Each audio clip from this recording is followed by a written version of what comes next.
안녕하세요.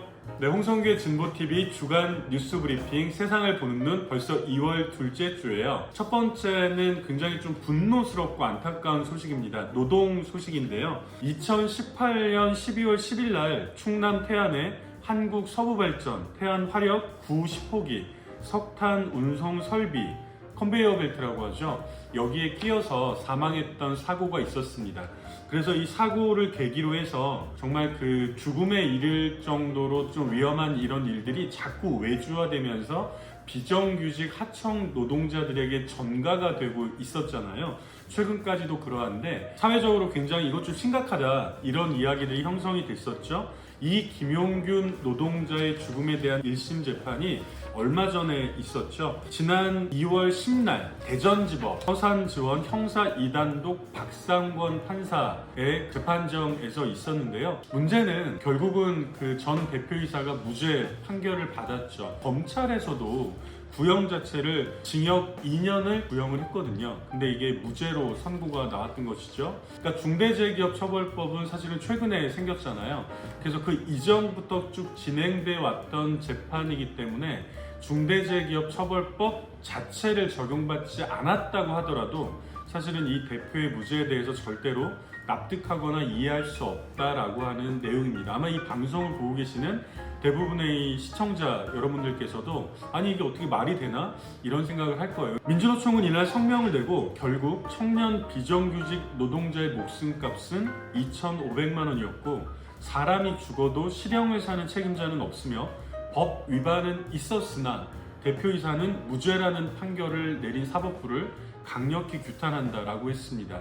정부 차원의 특별조사위원회까지 구성해서 구조적인 문제를 밝혀냈던 진상조사 결과를 철저하게 무시하고 법 위반이 있었지만 대표이사는 무죄라는 판결을 내린 법원은 도대체 누구를 위한 사법부인지 묻지 않을 수 없다라고 질타를 했죠. 지난번 방송에서 제가 유럽노총의 유럽사회에서도 이 산업재해 관련한 문제가 당연히 존재하기 때문에 여기에 대해서 두 가지 책임을 정확하게 물어야 된다고 얘기를 했던 거 기억하실 겁니다. 첫 번째는 이 산업재해 문제는 사용자 측의 책임이 있다는 것이 분명해야 하고 그래서 이 사용자가 그런 산업재해가 일어나지 않도록 가장 먼저 누구와 협력해야 한다? 노동자들의 조직인 노동조합과 긴밀히 협력을 해야 된다라고 하는 게 첫 번째였고요. 두 번째는 이 당국의 의지가 중요하다. 이 당국의 의지에 들어가는 게 바로 행정부, 입법부, 사법부 이런 의지들이겠죠. 행정당국에서 철저하게 감시를 하고 입법당국에서 적절한 법으로 보완을 좀 해주고 그리고 사법당국에서는 실제로 이 위반이나 중대한 사망사고가 나왔을 때 엄하게 벌을 해서 다음부터 비슷한 사고가 재발되지 않도록 해야 되는데요. 사실은 대한민국의 현재 상황이 굉장히 좀 안타깝고 통탄스럽기 짝이 없습니다. 계속 이렇게 솜방망이 처벌이 되니까 이런 사고들이 근절되기 위해서는 이런 사고는 더 이상 용납하지 않겠다라고 하는 단호한 의지가 필요한 때가 아닌가 싶은데요. 진짜 안타깝습니다. 온라인 배송기사에 대해서 노동자성을 처음으로 인정했다라고 하는 내용인데요. 온라인 배송기사가 어떤 업종이냐면 온라인으로 주문받은 홈플러스 상품을 고객들에게 배달하는 노동자들인데요. 운송업체와 운송계약을 맺고 지입 차량을 운행하는 특수고용직이라고 합니다.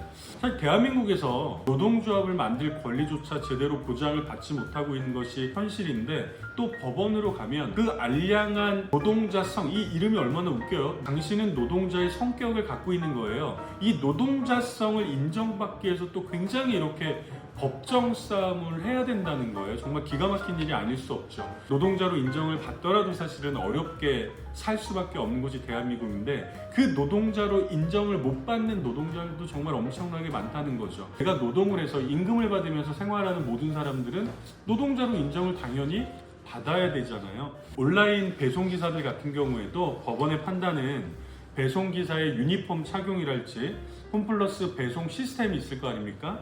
이 시스템을 통한 업무 보고 등을 평가해서 일정 기준 이하면 계약을 해지하고 이렇게 이제 운영이 되었기 때문에 이곳에 소속된 노동자가 맞다라고 하는 이 판단을 내려줬던 거고요. 관련해서 또 한 가지 소식 제가 연결지어서 말씀을 좀 드리겠습니다.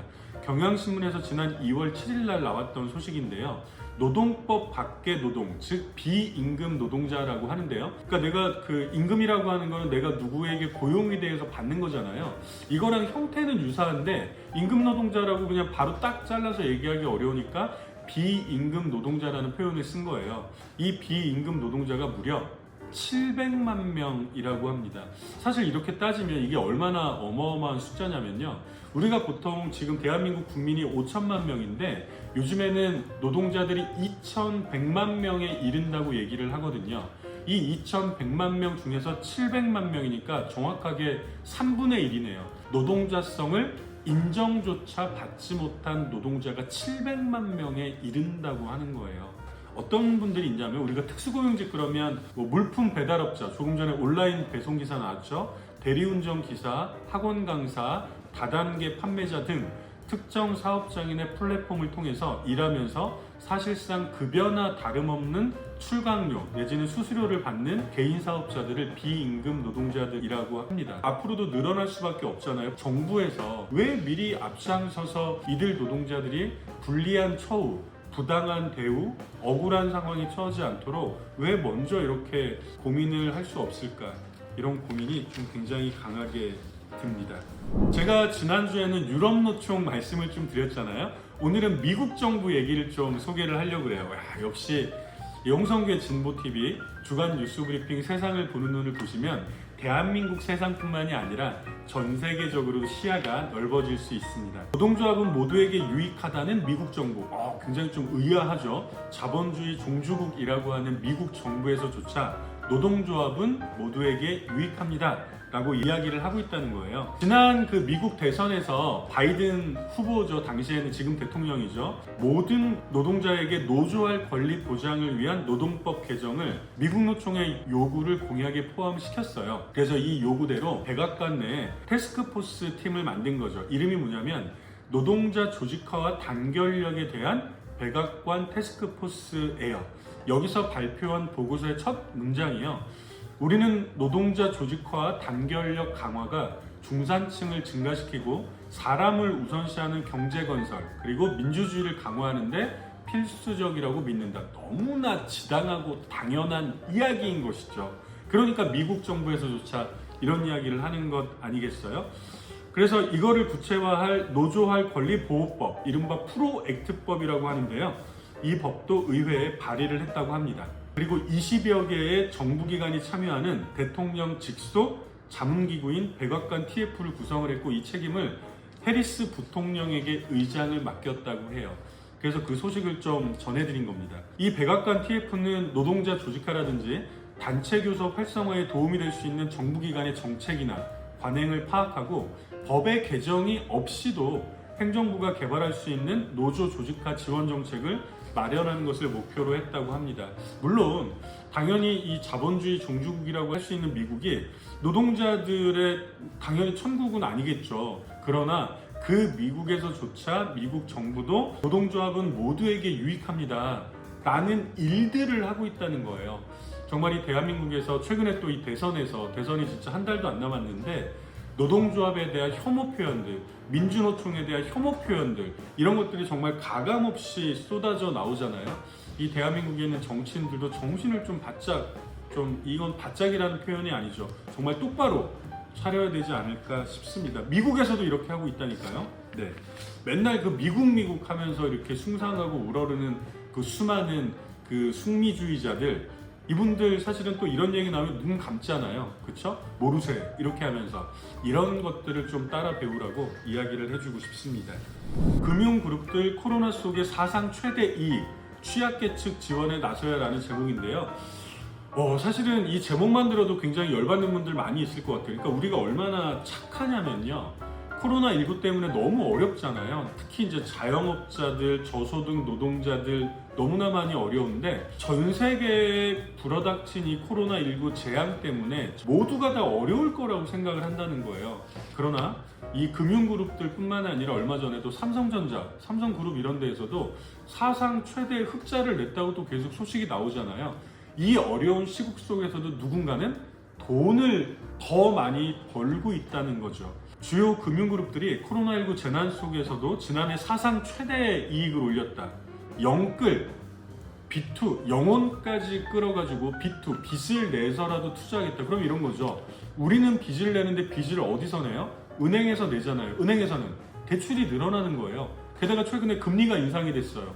대출이 늘어나는 만큼 이자가 올라가는 만큼 돈을 벌고 있다는 거죠. 영끌이나 B2라는 말이 상징하듯 지난해 주택 구입과 주식, 가상자산 투자를 위한 대출이 급증한 게 이 금융그룹들에게는 호재로 작용을 했다고 합니다. 또 경영 어려움에 봉착했던 중소기업이나 자영업자들의 절박한 대출 수요도 이 금융그룹들에게는 큰 이익을 내는 요인이 되기도 했죠. 지난해 당기 순이익이 무려 전년도에 비해서 35.5%나 급증했대요. 그러니까 2020년에 벌었던 것보다 3분의 1 정도를 더욱 작년에 벌었다는 거예요. 네, 뭐 배가 아프면 안 되겠습니다만 배가 아프네요. 금융그룹들의 이런 실적은 무엇보다도 대출자산 급증과 금리 인상에 따른 이자 이익이 늘어났기 때문인데요. 이 금융그룹들은 최근 불어난 이익을 직원의 성과급과 주주 배당을 두둑히 지급하는 데 사용했다고 합니다. 다대은행은 직원 성과급으로 기본급의 300%가량을 지급을 했고요. 또 주식 배당 성향도 그 비율을 높이기로 했대요. 더 많이 배당을 해주기로 했다는 거죠. 뭐 어디서 돈을 못 버는 사람이 있으면 돈을 더 많이 버는 사람도 있고 이 문제가 일단 아니잖아요. 우리 젊은 세대들도 많이 고민하고 있는 공정의 문제, 정의의 문제, 저는 이런 부분을 여기다 좀 갖다 들이대고 싶어요. 그래서 사설에서도 주 논점이 뭐냐면 뭐 너네가 돈을 많이 벌었다고 하니 자본주의 사회에서 너네가 배당을 뭐 더 많이 늘리는 걸 내가 뭐라 할 수는 없는데 근데 사회 현황이 이러하니 어려운 사람들을 위해서 좀 공공의 이익을 위해서 책임을 좀 더 져야 되지 않겠냐? 이렇게 좀 굉장히 점잖게 이야기하고 있거든요. 근데 이것을 사실은 고민하고 이렇게 조정하고 그리고 지휘하는 것이 국가의 기능이 되어야 하잖아요. 이게 바로 진보당과 주요 시민사회단체들이 제기하는 이 불평등한 한국 사회의 구조적인 체제 전환을 좀 고민해야 될 때가 아닌가 싶어서 이 소식을 좀 들고 나왔습니다. 여러분들 배 아프라고 들고 나온 건 아닙니다. 네, 그래도 뭐 배가 아프긴 하죠. 이러니까 다들 금융사 가려고 하나 봐요. 배복주 정의당 부대표가 썼던 악플 피해자의 죽음이라는 칼럼입니다. 꼭 한번 읽어보시고요. 2월 4일날 그 프로배구 선수 김인혁 선수가 삼성화재 블루팡스 소속이었는데요. 김인혁 선수가 자택에서 숨진 채 발견이 됐고요. 다음 날인 5일날에는 인터넷 방송의 스트리머 잼미님, 본명은 조장민님이라고 하는데요. 이 잼미님이 극단적 선택을 했다는 소식이 전해졌어요. 이 두 분 다 27살 동갑 내기인데요. 이 김인혁 선수와 잼미님의 사망에는 사이버 불링, 이게 이제 온라인 괴롭힘이라는 뜻이거든요. 이 온라인 괴롭힘의 문제가 또 도사리고 있었으니까 악플이 엄청나게 달렸다는 것이죠.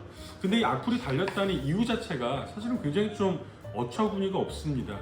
예를 들면 이 김인혁 배구 선수는 남자가 화장한 것처럼 보인다 라고 하는 것 때문에 성소수자라고 의심을 받고 또 성소수자에 대한 혐오를 쏟아내는 악플에, 그리고 이 잼미 씨는 여초 커뮤니티의 말을 사용했다면서 너 페미 아니야? 페미니스트 아니야?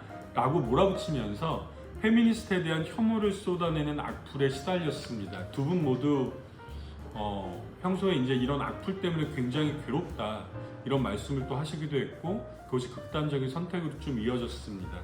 굉장히 정말 좀 뭐랄까 우리 대한민국 사회가 어쩌다 정말 이 지경으로 가고 있는지 정말 그 안타까운 일이 아닐 수 없습니다. 정보통신 서비스 제공자 등이 사이버 명예훼손 및 모욕 표현 규제와 이 온라인 괴롭힘 문제에 적극적으로 나서야 된다라고 하는 목소리들도 높고, 아마 최근에 그 다음이나 이런 데 보면 연예 기사에는 댓글이 닫혔잖아요. 근데 이제 이런 곳에서도 나아가서 적극적인 조치가 있어야 되지 않겠느냐라고 하는 목소리들이 동시에 나오고 있습니다. 뭐 저는 사실은 언제나 법이나 제도는 사회를 뒤따라갈 수밖에 없다고 생각을 해요. 그래서 예전에 그런 유명한 말도 있었죠. 머리 좋은 사기꾼들은 법 앞에서 법이 생기기 전에 충분히 사기와 범죄를 저지르고 다닌다 이런 얘기도 좀 있었는데요. 법이나 제도 이전에 우리 사회의 분위기가 강자가 약자를 괴롭히는 분위기, 누군가 다수가 소수를 따돌림시키고 괴롭히는 분위기, 이런 분위기가 아니라 서로가 서로를 존중하는 분위기로 어떻게 사회 전반적인 분위기를 좀 변화시킬 것이냐. 왜냐하면 뭐 법을 100가지 1000가지를 갖다 놓는다고 하더라도 그렇게 분위기가 바로잡히지 않으면 사실은 뭐 법으로만 이 다 막을 수 있는 건 아니잖아요. 그래서 그런 말씀을 좀 나눠보고자 굉장히 안타까운 소식이었는데 꼭 칼럼 읽어보세요. 참 제가 오늘 소개해드렸던 이 5가지 기사 내용들이 대통령 선거를 한 달도 채 남겨두지 않은 한국사의 모습을 좀 적나라하게 보여주는 게 아닌가 싶습니다. 이런 이야기들이 벌써 2차례 대선 후보들의 토론회가 있었는데 여기서 주요하게 논의가 되고 이 국민들과 해결책을 마련해 나가는 과정이 또 되어야 하는데 그렇게 진행되고 있지 않아서 굉장히 좀 안타깝기도 합니다. 결국 희망은 우리가 직접 만들어 가야 되겠죠. 앞으로 한 달도 채 남지 않았는데요. 대통령 선거 때까지 우리의 고민들이 좀 더 치열하고 뾰족해지기를 바라면서 그 뾰족해지는 고민만큼 우리의 실천과 행동들도 조금 더 커져나가기를 바라면서 오늘 방송 여기까지 인사드리겠습니다. 고맙습니다.